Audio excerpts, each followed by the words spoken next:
तो आज मैं आपको एक अनोखी रहस्यमय कहानी सुनाऊंगा। अगर आप चैनल पर नए हैं तो अभी सब्सक्राइब कर ले, क्योंकि यह मेरा दूसरा नया चैनल है। तथा कहानी पूरा देखे, अंत में एक अनोखा रहस्य छुपा है। धन्यवाद। तो सुनिए। एक समय की बात है, एक ऋषि था जिसका नाम काल था। वह बहुत ही शक्तिशाली था और उसने अपनी तपस्या से समय पर नियंत्रण प्राप्त कर लिया था। वह समय को अपनी इच्छा के अनुसार धीमा या तेज कर सकता था। इस शक्ति ने उसके भीतर अहंकार भर दिया। उसे लगा कि वह स्वयं महादेव से भी बड़ा है, क्योंकि महादेव तो सृष्टि का संचालन करते हैं, जबकि वह तो समय को ही नियंत्रित कर सकता है। उसने अपने ज्ञान का प्रदर्शन करने के लिए कैलाश पर्वत की ओर प्रस्थान किया। वह वहां पहुंचा और महादेव से कहा, हे महादेव, आप सृष्टि को नियंत्रित करते हैं, पर मैं तो उस समय को नियंत्रित कर सकता हूँ जिसमें सृष्टि चलती है। क्या आप मेरी शक्ति को परखना चाहेंगे? उद्धरण चिन्ह। महादेव ने मुस्कुराते हुए कहा, हे ऋषि, तुम समय के बारे में जानते हो, पर तुम समय के सत्य को नहीं जानते। ये सुनकर ऋषि काल को क्रोध आया। उसने अपनी शक्ति का उपयोग कर महादेव के सामने के एक पल को हजारों साल में बदल दिया। ऋषि ने सोचा कि अब महादेव को मेरी शक्ति का एहसास होगा। उसने देखा कि वह पल बीतता ही नहीं है। वह बहुत खुश हुआ, लेकिन तभी एक अद्भुत घटना घटी। ऋषि ने देखा कि वह समय के उस अनंत पल में फंस गया है। वह उस पल से बाहर नहीं निकल पा रहा था। वह जहाँ था वहीं रुका हुआ था। उसके शरीर पर धूल जमने लगी, उसकी आंखें कमजोर पड़ने लगी और वह बूढ़ा होने लगा। वह हजारों वर्षों तक उस पल में फंसा रहा, पर वह पल कभी खत्म नहीं हुआ। समय का भ्रम टूट गया और ऋषि को एहसास हुआ कि वह समय को नियंत्रित नहीं कर रहा था, बल्कि वह खुद ही समय के एक जाल में फंस गया था। उसका अहंकार उस पल में ही जम चुका था। दर्द में कराहते हुए ऋषि ने महादेव को पुकारा, हे भोलेनाथ, मुझे इस भ्रम से बाहर निकालिए। मैंने समय को नियंत्रित करने का अहंकार किया था, पर मैं तो स्वयं समय का गुलाम बन गया हूँ। महादेव ने धीरे से अपनी आंखें खोली और कहा, काल, तुम समय को बाहरी रूप से नियंत्रित करना चाहते थे, पर असली शक्ति समय के प्रवाह को स्वीकार करने में है। जीवन का हर पल एक अनमोल उपहार है, चाहे वह सुख का हो या दुख का। जब तुम हर पल को स्वीकार करते हो, तब तुम समय के भ्रम से मुक्त हो जाते हो। जैसे ही ऋषि ने ये समझा, वह उस अनंत पल से बाहर आ गया।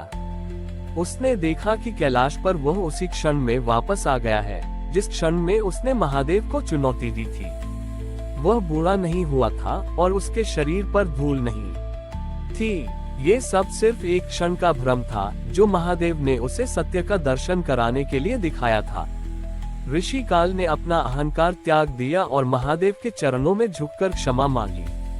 उसने समझ लिया कि समय को नियंत्रित करने से ज्यादा महत्वपूर्ण हर पल को जीना है।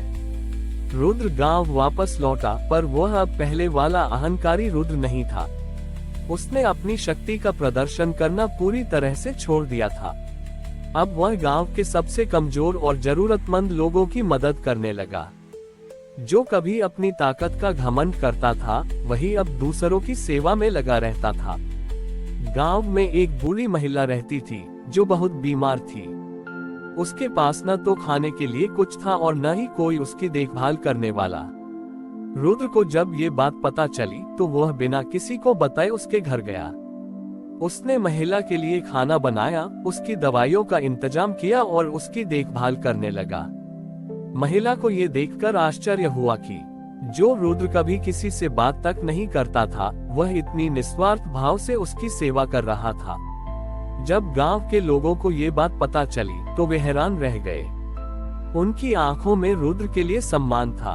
एक दिन गांव में एक बहुत बड़ा तूफान आया। तूफान इतना शक्तिशाली था कि कई घर गिर गए और एक बड़ा पत्थर गांव के मुख्य रास्ते को बंद कर गया। कोई भी उस पत्थर को हटा नहीं पा रहा था। गांव वालों ने रुद्र को बुलाया, पर रुद्र ने इस बार अपनी ताकत का उपयोग करने से पहले एक पल सोचा। उसने सभी गांव वालों से कहा, हम इसे अकेले नहीं हटा सकते, हमें एक साथ मिलकर कोशिश करनी होगी। सभी लोग हैरान थे। रुद्र, जो कभी अपनी ताकत का प्रदर्शन करने का कोई मौका नहीं छोड़ता था, आज सबको साथ मिलकर काम करने के लिए कह रहा था। रुद्र ने खुद सबसे पहले उस पत्थर को धक्का दिया। गांव के सभी लोग, बूढ़े और जवान, सभी रुद्र के साथ मिलकर जोर लगाने लगे।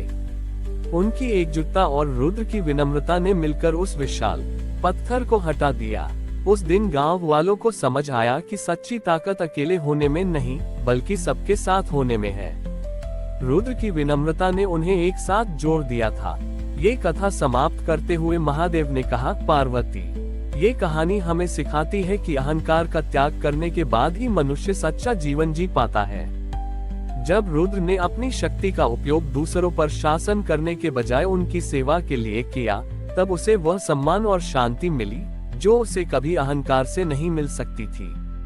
अहंकार एक बोझ है, जबकि विनम्रता एक पंख की तरह है जो हमें बड़ी वन में ऊंचाई तक ले जाती है। महादेव ने कथा को आगे बढ़ाते हुए कहा, पार्वती, समय के भ्रम से बाहर आने के बाद ऋषि काल पूरी तरह से बदल गया था। उसने अपनी सारी शक्तियां त्याग दी और एक साधारण जीवन जीने लगा। वह अब समय को नियंत्रित नहीं करता था, बल्कि हर पल को पूरी जागरूकता के साथ जीता था। वह जानता था कि हर क्षण कितना अनमोल है। एक दिन गांव में एक बहुत बड़ा संकट आ गया। गांव के लोग अपनी खेती के लिए पूरी तरह से एक ही नदी पर निर्भर थे, पर वह नदी सूखने लगी थी।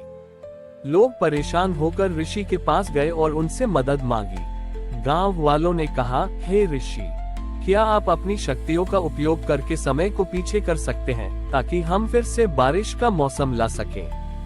ऋषि ने मुस्कुराते हुए कहा, मैं अब समय को नियंत्रित नहीं करता, क्योंकि समय को नियंत्रित करने का मतलब है कि आप जीवन के प्राकृतिक प्रवाह को रोकना चाहते हैं। जीवन में सुख और दुख दोनों आते जाते रहते हैं। हमें हर स्थिति को स्वीकार करना चाहिए। गांव वाले निराश होकर वापस जाने लगे, तभी ऋषि ने उन्हें रोका। उसने कहा, हाँ, मैं समय को पीछे नहीं कर सकता, पर मैं आपको समय का सही उपयोग करना सिखा सकता हूँ। ऋषि ने उन्हें सिखाया कि जब नदी में पानी था तब उन्होंने उस पानी का सही उपयोग नहीं किया। उन्होंने भविष्य के लिए पानी जमा नहीं किया और उसे बर्बाद किया। ऋषि ने उन्हें सिखाया कि कैसे पानी को संरक्षित किया जाता है, कैसे बारिश के पानी को इकट्ठा किया जाता है और कैसे नई तकनीक से कम पानी में खेती की जाती है। उन्होंने गांव वालों को एक एक क्षण का महत्व समझाया। उन्होंने कहा, जो समय बीत गया वो वापस नहीं आ सकता, पर जो समय आपके पास है उसका उपयोग करके आप अपने भविष्य को बेहतर बना सकते हैं। गांव वालों ने ऋषि की बात मानी और पूरी लगन से काम करना शुरू किया। उन्होंने मिलकर पानी के नए स्रोत ढूंढे और जल संरक्षण के तरीके अपनाए। कुछ महीनों बाद जब बारिश हुई तो वे तैयार थे। उन्होंने अपने खेतों को हरा भरा रखा और इस बार उन्होंने भविष्य के लिए पानी बचाकर रखा। इस घटना के बाद लोगों को समझ आया कि समय को नियंत्रित करना कोई बड़ी शक्ति नहीं है, बल्कि समय का सही उपयोग करना ही सबसे बड़ी बुद्धिमानी है। महादेव ने कथा समाप्त करते हुए कहा, पार्वती, ऋषि काल को अहंकार था कि वह समय को नियंत्रित कर सकता है, पर जब उसने ये समझा कि समय तो एक उपहार है, तब उसे जीवन का असली सार समझ में आया। जीवन की सबसे बड़ी शक्ति समय को नियंत्रित करने में नहीं, बल्कि उसे पूरी जागरूकता और बुद्धिमानी के साथ जीने में है। हमारी और भी आध्यात्मिक एवं अनोखी कहानियां देखने के लिए हमारे चैनल पर जाएं तथा धार्मिक एवं पौराणिक अनोखी कहानियां हमारे चैनल पर है। कृपया जाके देखें तथा हमारे चैनल को सब्सक्राइब करके रखें और वीडियो लाइक जरूर करें। धन्यवाद।